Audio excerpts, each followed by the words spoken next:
अस्सलामुअलैकुम दोस्तों। तो जैसा कि आप देख रहे हैं कि आज मैंने ये काम किया था थोड़ा सा वायरिंग का, तो उसमें जो बेसिक चीज़ें हैं मैंने सोचा कि आप दोस्तों के साथ शेयर कर लूँ।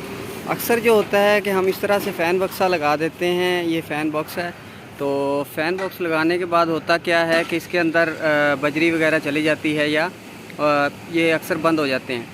तो दोस्तों इसमें ये है कि अगर आप इस तरह से पहले इसके ऊपर थोड़ी सी बजरी वगैरह फेंक देंगे, यानी कि लेंटर भरने से पहले ही, तो क्या होगा, अब ये सख्त हो चुका है। जब तक हमारी इधर वो रेडी लेके आएगा बजरी वाला, उस वक्त तक ये सख्त हो चुका होगा। ना तो ये अपनी जगह से हिलेगा और ना ही इसके बंद होने के कोई चांसेस हैं।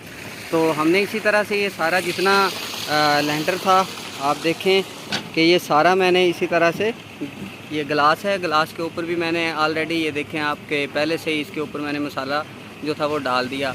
इसी तरह से आप जो है ना बजरी वगैरह पहले से डाल दें ताकि इनके बंद होने की कोई गुंजाइश ना बचे। ये देखें अभी काम चल रहा है। तो इंशाल्लाह नेक्स्ट कभी अगर जब मैं ये काम करूँगा तो मैं उसमें आप दोस्तों को ये बताऊँगा कि आपने वायरिंग करनी किस तरह से है, मतलब इसमें बेसिक्स क्या होती हैं उनके बारे में आपको इंशाल्लाह मैं गाइड करूँगा नेक्स्ट वीडियो में। अभी ये देखें आपके सामने अभी लेंटर जो है वो शुरू है।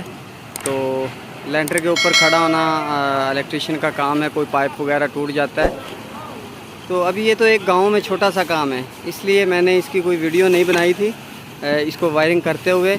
लेकिन अगर मतलब कोई बड़ा काम आता है इंशाल्लाह उसकी पूरी वीडियो डिटेल में, चाहे उसके पार्ट वाइज मैं आपको समझाऊं, तो उसमें हम एक पूरे घर की जो वायरिंग है वो करेंगे। अगर मैप पे हुई तो मैप के मुताबिक, और अगर ख़ुद से मैप बनाना पड़ा तो वो भी आपको समझाऊंगा कि आपने किस तरह से वायरिंग करते हुए किन चीज़ों का ख्याल रखना है।